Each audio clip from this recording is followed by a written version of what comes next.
చూడండి friends, so ఏం చేస్తున్నారు? సో ఆదివారం వెజ్జా నాన్ వెజ్ స్పెషల్. సో నేనైతే కనుక ఈరోజు ఏంటంటే ఓన్లీ వెజిటేబుల్స్ ఫ్రూట్సే, అర్థమవుతుందా?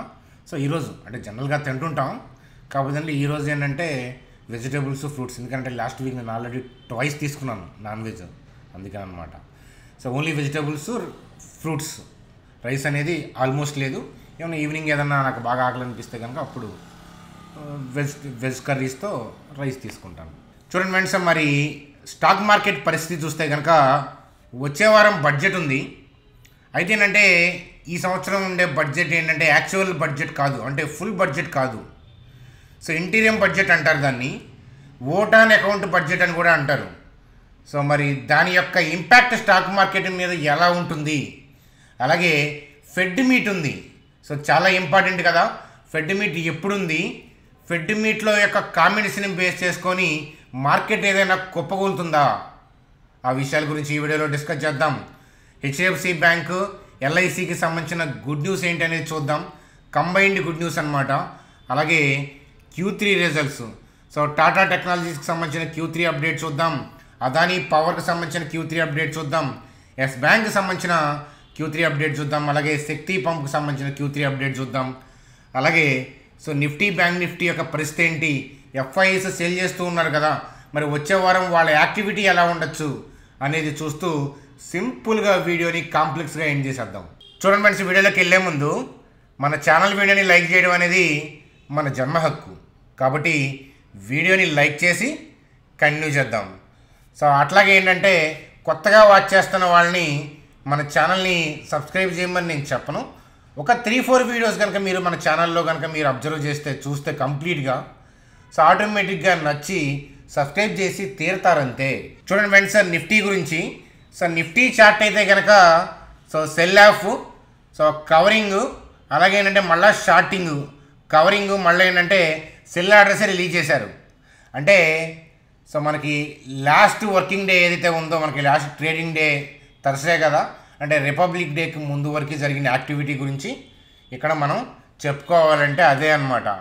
సో అయితే ఒకప్పుడు ఏంటంటే SGX నిఫ్టీ ఉండేది కాబట్టి, అంటే సింగపూర్లో మన నిఫ్టీ ట్రేడ్ అయ్యేది కాబట్టి గ్లోబల్ క్యూస్కు తగ్గట్టుగా అది దాంట్లో యాక్టివిటీ మనం చూసేవాళ్ళం.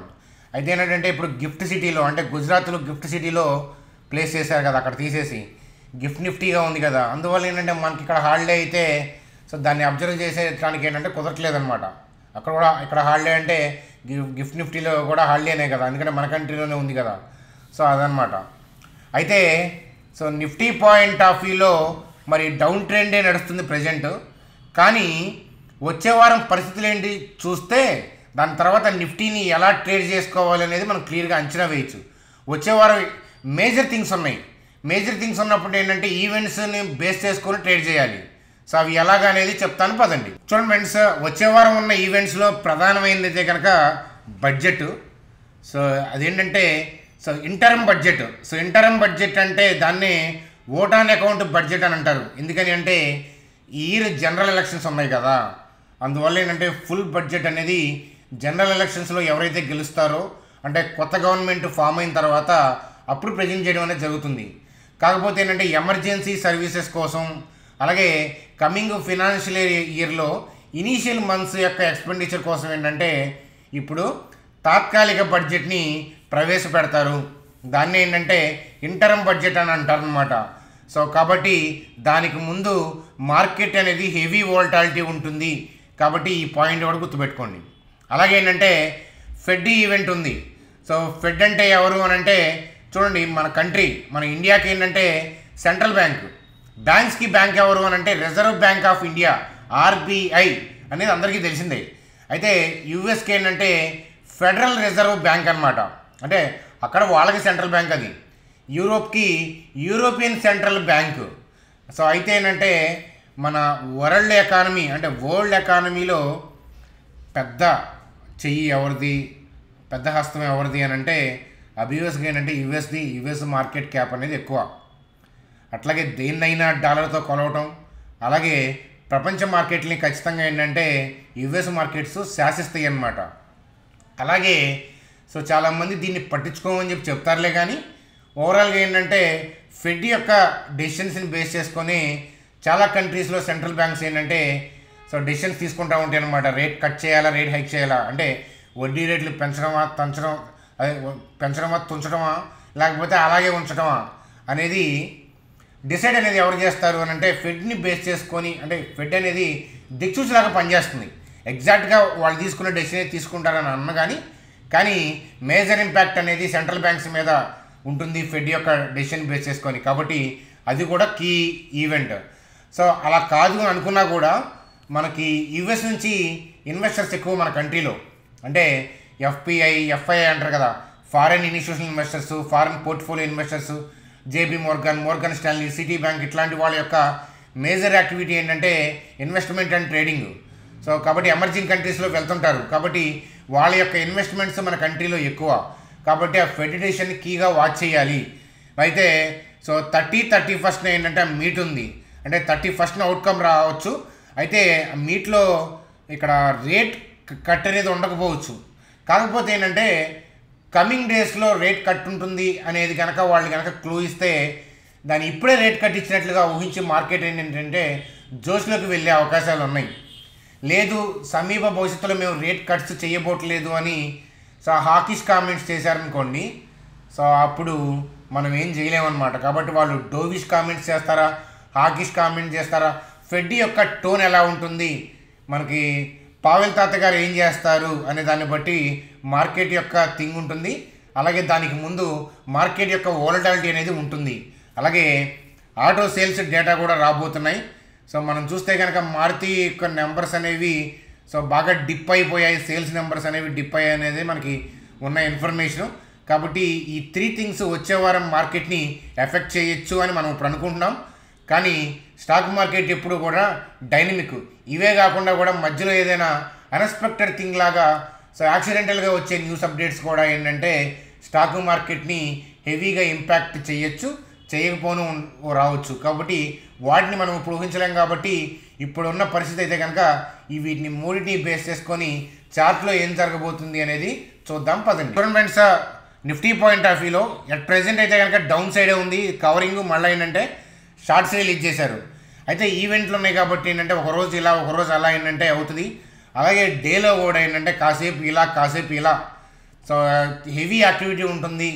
కళ్ళు తాగిన కోతి మాదిరిగా ఈ వీక్ ఉంటుంది, అందులో డౌటే లేదనమాట. కాబట్టి కరాఖండిగా డేర్గా చెప్పట్లేదు అని అనుకోవద్దు అనమాట.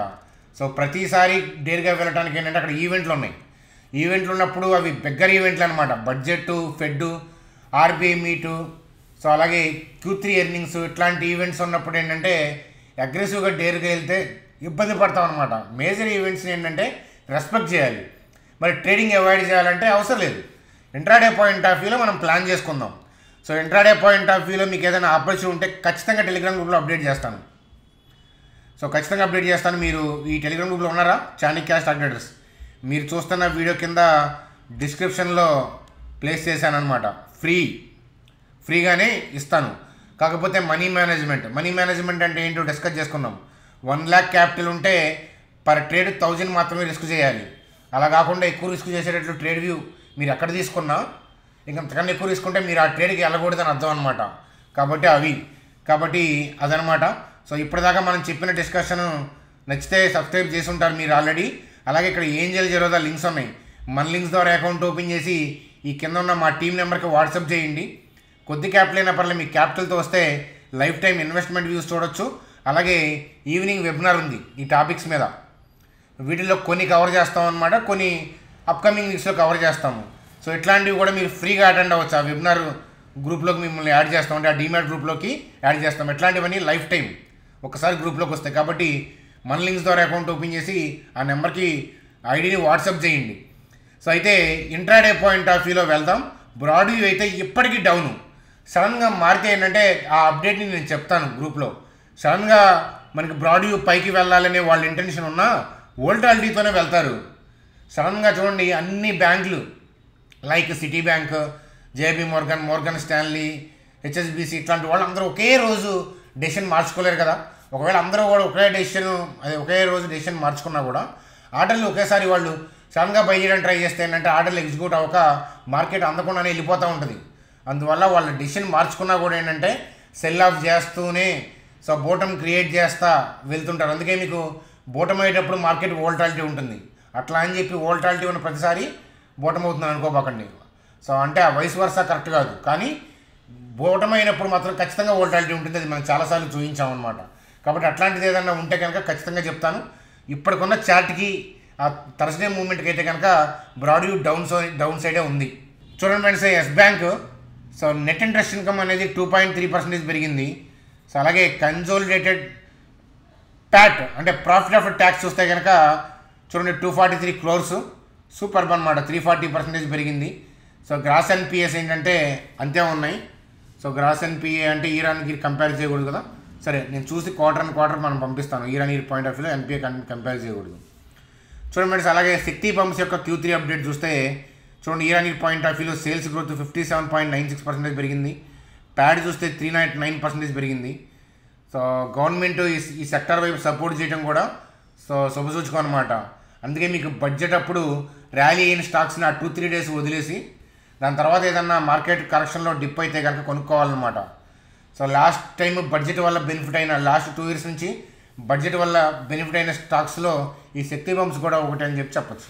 చూడండి ఫ్రెండ్స్, అలాగే అదానీ పవర్కి సంబంధించి సో అదానీ పవర్కి సంబంధించి ఇక్కడ రెవెన్యూ చూస్తే ఇరానీ పాయింట్ ఆఫ్ వ్యూలో 72% పెరిగింది. ప్యాడ్ చూస్తే సో నక్కకి నాగలోకానికి ఉన్నది తేడా ఉందన్నమాట. సో మంచి రిజల్ట్స్ పోస్ట్ చేశారు ఫ్రెండ్స్. అలాగే ఎల్ఐసి వాళ్ళు ఏంటంటే 9.99% స్టేక్ని ఆక్యుపై చేయడానికి సో ఆర్బీఐ అప్రూవల్ అనేది వచ్చిందనమాట. సో ఎక్కువ స్టేక్ అంతలా స్టేక్ ఆక్యుపై చేయాలంటే ఆర్బీఐ అప్రూవ్ చేయాలన్నమాట. ఎందుకంటే ఓటింగ్ రైట్స్ ఉండకుండా రకరకాల కండిషన్స్ పెడుతుంది ఆర్బీఐ. సో దాన్ని ఓకే చేసుకుంటే అప్పుడు అప్రూవ్ చేస్తారనమాట. ఏదైనా కానీ ఇది శుభసూచకం అని చెప్పి చెప్తాను. ఇద్దరికీ మంచిదే. అది హెచ్డిఎఫ్సి బ్యాంక్లో ఇన్వెస్ట్మెంట్ చేయటం, హెచ్డిఎఫ్సి బ్యాంక్లో ఎల్ఐసి ఇన్వెస్ట్మెంట్ చేయడం అనేది దాని ద్వారా కూడా ఏంటంటే స్టాక్ మళ్ళీ పూర్వవైపు వచ్చే అవకాశాలు ఉన్నాయని చెప్పి చెప్తాను. కానీ చార్ట్లో మనకు రిఫ్లెక్షన్ చూసుకొని మనం ఏదైనా డెసిషన్ తీసుకోవాలి ట్రేడింగ్ చేస్తున్నప్పుడు. ఎందుకంటే జస్ట్ న్యూస్ అప్డేట్కి స్టాక్ మార్కెట్లో రియాక్షన్ మనం చూడకూడదు అనమాట. చూడండి ఫ్రెండ్స్, అలాగే Tata tech so Tata tech సంబంధించిన మనం Q3 అప్డేట్ చూస్తే రెవెన్యూ 14.7% పెరిగింది. నెట్ ప్రాఫిట్ కూడా 14.7% పెరిగింది. సో మంచి రిజల్ట్స్ని పోస్ట్ చేశారని చెప్పి చెప్పచ్చు. చూడండి ఫ్రెండ్స్, అలాగే బ్యాంక్ నిఫ్టీ గురించి చూసే ముందు సో వీడియోని లైక్ చేయడం మర్చిపోవద్దు. ఎవరైనా మర్చిపోయి ఉంటే కనుక మరొకసారి చూసుకొని ఒకసారి వెరిఫై చేయండి, లైక్ చేయమని చెప్పి చెప్తాను. అట్లాగే బ్యాంక్ నిఫ్టీలో కూడా ఏంటంటే స్టిల్ డౌన్ ట్రెండే నడుస్తుంది.